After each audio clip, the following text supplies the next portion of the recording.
मुंबईमध्ये काँग्रेस आणि वंचित यांच्यामध्ये काल आघाडी झाली। 25 वर्षांनंतर हे दोन्ही पक्ष एकत्र आले। गेल्या 25 वर्षात आघाडीसाठी झालेल्या प्रयत्नांची गणतीच नाहीये। यावेळी सुद्धा ही आघाडी होणारच नाही असं वाटलं होतं, असं अनेकांना वाटत होतं।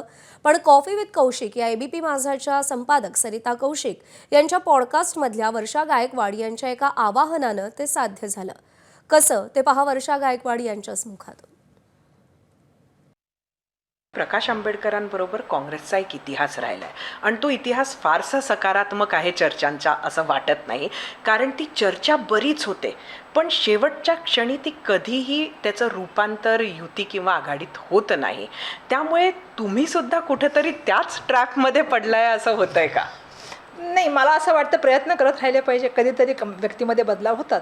एकदम मी आशावादी माणूस आहे, निराशावादी कशाला राहायचं। सातत्याने आम्ही बघितलं असेल की त्यांचं आणि आमची विचारधारा एक आहे। माझी अपेक्षा ही काय की ह्यावेळेला संविधान मांडणाऱ्या व्यक्तींनी सर्वांनी एकत्र यावं आणि मुंबईकरांचा आवाज ऐकून ते सहमत होतील आणि मी आशावादी आहे की ते येतील।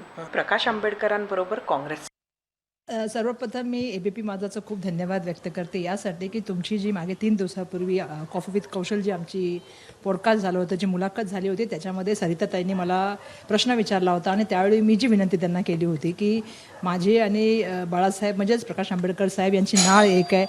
मी बाबासाहेबांची अण्णी आहे आणि मी विनंती केली होती ह्या देशाच्या संविधानासाठी आम्हाला एकत्र येण्याची आवश्यकता आहे। त्या विनंतीचा मान देऊन बाळासाहेब मला वाटतं वंचित आघाडीच्या माध्यमातून आमच्याशी जे जुडलेले आहेत, मी त्यांचं मनापासून या ठिकाणी आभार मानते आणि त्यांचं स्वागत करते पक्षाची अध्यक्ष म्हणून।